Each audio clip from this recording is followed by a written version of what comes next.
Hello everyone, and welcome back to another remote sensing lecture video. And in this lecture video, I want to talk about the impact of spatial resolution on spectral profiles, and in particular what we call a mixed pixel. So again, just to sort of make a notes title here, right? Spatial resolution or resolutions impact on spectral profiles.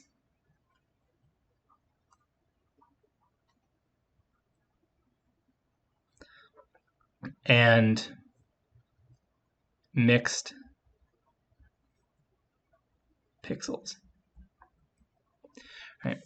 So up to this point, we've been describing spectral profiles sort of in this amorphous way where we called the x-axis the band number and the y-axis the pixel value. But other than that, we were treating them very similar to the spectral response curve. But one of the biggest ways that a spectral profile is different than a spectral response curve is that the spectral response curve is sort of explicitly defined to an object, right? You have the spectral response curve of an aspen leaf, right? And you can get as narrow with that object as you want, but it's tied to a specific object. Whereas the spectral profile is tied to a pixel. And we're going to go through an example of this in the next video and in the activity where we're going to see exactly how we generate a spectral profile. And so what we have to be aware of here is that a spectral profile is coming from a pixel. And pixels, right, we talked about spectral resolution in the previous video and how as you decrease the spectral resolution, you start to lose some of the fine scale features in the shape of the spectral profile. Well, pixels also have a size, right? They have that spatial resolution. And that also can have a direct impact on the spectral profile. And what I want to do is I want to draw a couple diagrams that will hopefully illustrate my point. Okay. So we're going to be looking down. So this is bird's eye view. So we are the satellite. Okay. And we're going to have two objects on the Earth's surface. We're going to have this nice bush, and we're going to have this nice water. Right? So bush and water. Okay. Now, let's say that we have an airplane sensor, right? So we've attached our sensor to the bottom of a manned aircraft, and we fly over this bush and this water. Okay. And I'm going to draw the pixels here in white, right? So with an aircraft, right, we might have a pixel there. We might have a pixel there. We might have a pixel there. We're going to have a pixel there, right? You can imagine, given what I've drawn here, all right, that if we were to blow up this pixel, and we were to draw the spectral profile of vegetation, right, because a bush is vegetation. You're going to get sick of me using vegetation as an example, but this is the one that I am far and above the most used to. All right, so this would be the spectral profile of vegetation, right? And you can imagine that the spectral profile, right, of this bush might look something like this. I'm going to do the dots here to emphasize that we've transitioned away. I'm going to do my best to connect them in straight lines. Right? That because this pixel is entirely in this bush, right, our spectral profile of vegetation matches, our spectral response of vegetation matches very closely the spectral profile of this pixel that is on top of this bush. Right? We can do the same thing for water. Right? If we explode this out, right, and we do this, right, we know from our previous examples that water has a pretty flat spectral profile, right? And does a little bit of wiggling, but by and large, it's pretty flat. we can do the same thing, right? We would have a dot here, a dot here, a dot here, a dot here, and a dot here. And if we connect the dots,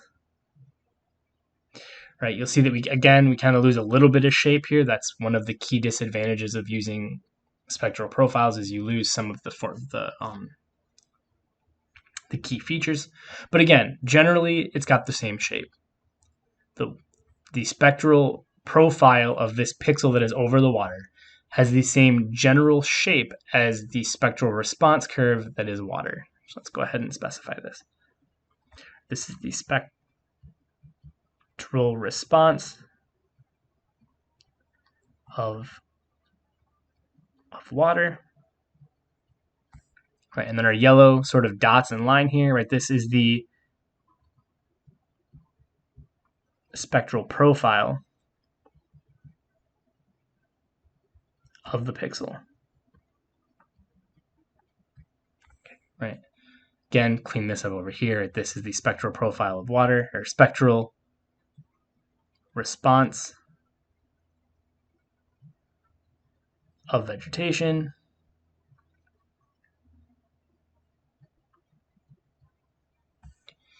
And this right here, this is the spectral profile of the pixel. Okay, so hopefully you're with me so far. I took some extra time to label everything because I really want to hammer home that difference between a spectral profile and a spectral response curve. And again, in this particular case, right, our pixel was over the bush, so our spectral profile matches vegetation. Here, our pixel was over the water, so our spectral response curve of water matches our spectral profile of our pixel. Right. So let's slide over, give ourselves a little bit of room here, a little bit more room here. And let's do the same thing. Let's say, that should not be red. Let's do green. Right. So let's see, we have our bush, and we have our water. Right. Bush and water. So we have the exact same scenario as before, right? Bush versus water. Okay. So, but now let's say that instead of having our sensor attached to an airplane, we're using, say, Landsat. All right, our sensor is attached to a satellite. And we know that as a general rule, that satellite sensors have a much larger spatial resolution. So let's go ahead and draw, actually, I forgot to label this, right? This is a pixel. Let's go ahead and draw ourselves a pixel for a satellite image. It might look something like this. Right? It might look something like this. Right? This is now our pixel. Okay. So let's go ahead and let's explode this out. And let's draw the spectral profile of this pixel. And I'm pausing here because what are we going to do? Right? So inside of this pixel, right? Inside of this pixel, we're getting the spectral qualities of the bush. Right? So we're getting the spectral qualities of the bush, right? But we're also getting the spectral properties of the water. Or hopefully that makes sense, right? They're both inside of this pixel. Right? So we have both of these spectral profiles, or sorry, spectral response curves, right? We have both of these spectral response curves in this pixel. So what is the pixel going to do? Right? How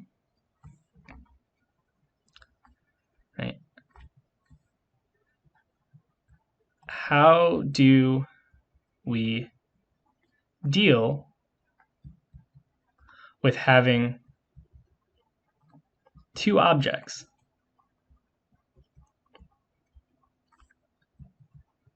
in a single pixel?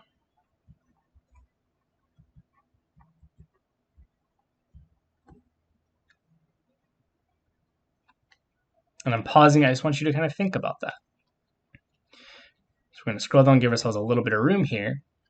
Well, I'm going to just sort of jump ahead to the answer, and I'm going to say it's complicated.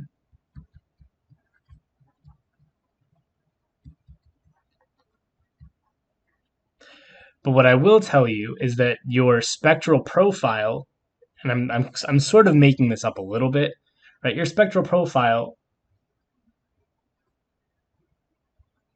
might look something like that, right? It's not really an average necessarily, but it's certainly not going to look like a bush, and it's certainly not going to look like water. It's going to look like some weird thing in the middle.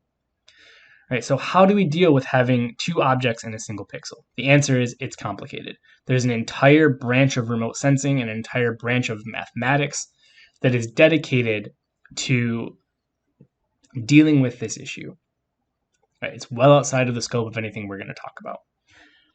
But what I want you to walk away with is this idea that when the spatial resolution, right, that when spatial resolution is,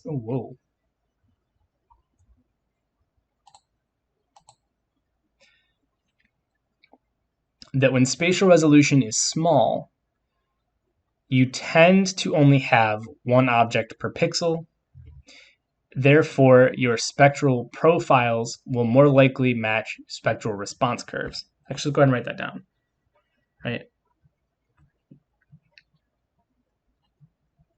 When spatial resolution is high, right, which means small pixels,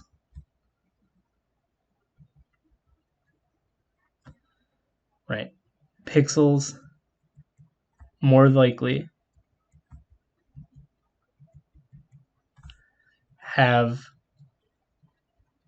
only one object in them. Right. This means that the spectral profile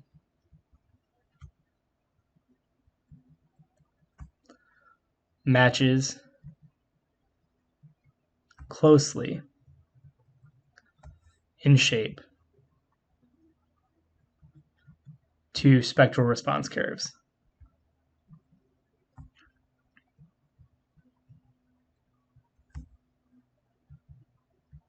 Right, that's why in this case, right, because the pixel is over the bush in its entirety, right, our spectral profile of this pixel was pretty close in shape to the spectral response of vegetation.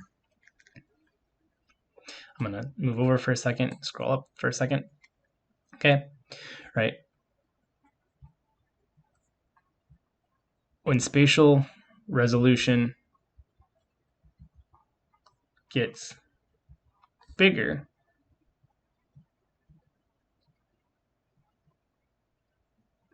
all right, let's be consistent in our terms. When spatial resolution decreases, right, larger pixels,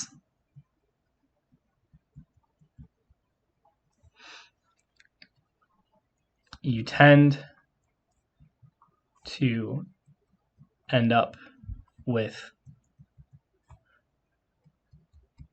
multiple objects in a single pixel, and your spectral profiles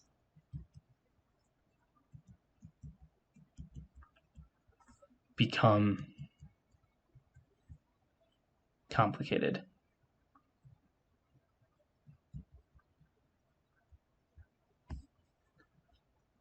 Because they become some weird mix of the spectral responses of the objects that are in there. Right, in this case, right, again, I kind of made this one up a little bit, but it was a combination of water and vegetation. And if you were just to look at that, if you were to look at the spectral profile, you would have no idea necessarily what objects were in there. So what I want to wrap up with is this term, right? When we have more than one object in a pixel, there's a term for that. It's called a mixed pixel. Right? A mixed pixel. is when you have more than one object in your pixel.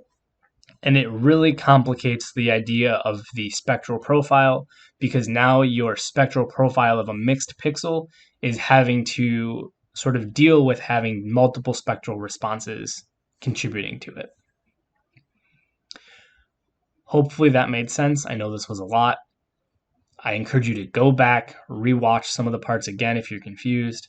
And as always, please reach out. Thank you.